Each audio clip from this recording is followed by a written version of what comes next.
Next topic है बहुल आवेशों के बीच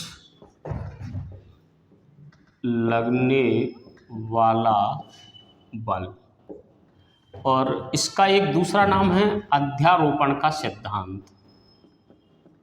अध्यारोपण का सिद्धांत, ये अध्यारोपण का सिद्धांत भौतिकी में और भी कई जगह यूज होता है, जैसे 11वीं क्लास में गुरुत्वाकर्षण के चैप्टर में, 12वीं क्लास में वेव के चैप्टर में। नाउ अब इसको बताते हैं अध्यारोपण का सिद्धांत क्या है, बहुल आवेशों के बीच लगने वाला बल क्या है। कूलाम लॉ से हम दो आवेशों के बीच में लगने वाला बल निकाल सकते हैं। हम जानते हैं कि मान लीजिए एक आवेश Q1 है और Q1 आवेश के पास में एक दूसरा आवेश है Q2, और इनके बीच की डिस्टेंस को हमने कह दिया R12।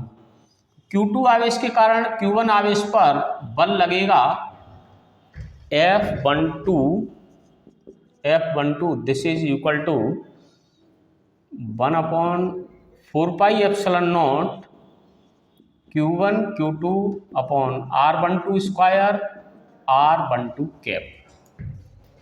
This is the unit vector in the direction of F12.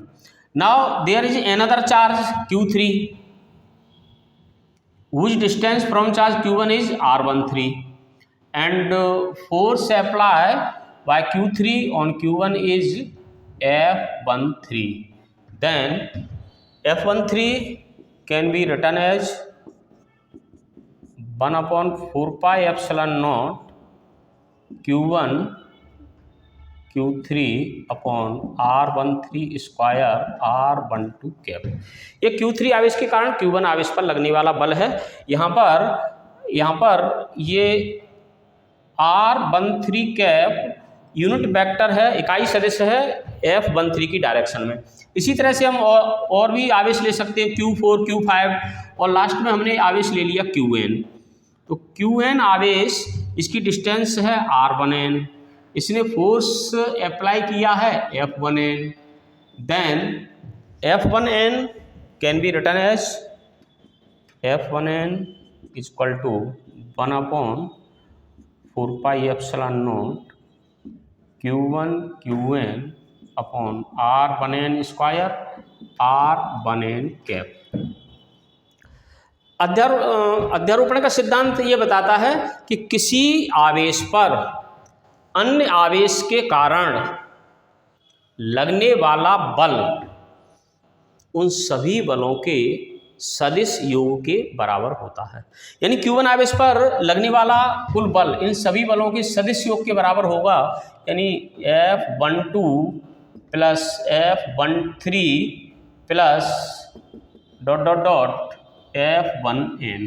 अब इन सबकी वैल्यू पुट कर देंगे और 1/4πε0 ये कॉमन आ जाएगा, Q1 कॉमन आ जाएगा, और यहाँ बचेगा Q2 upon R12 square R12 cap plus Q3 upon R13 square R13 cap plus ...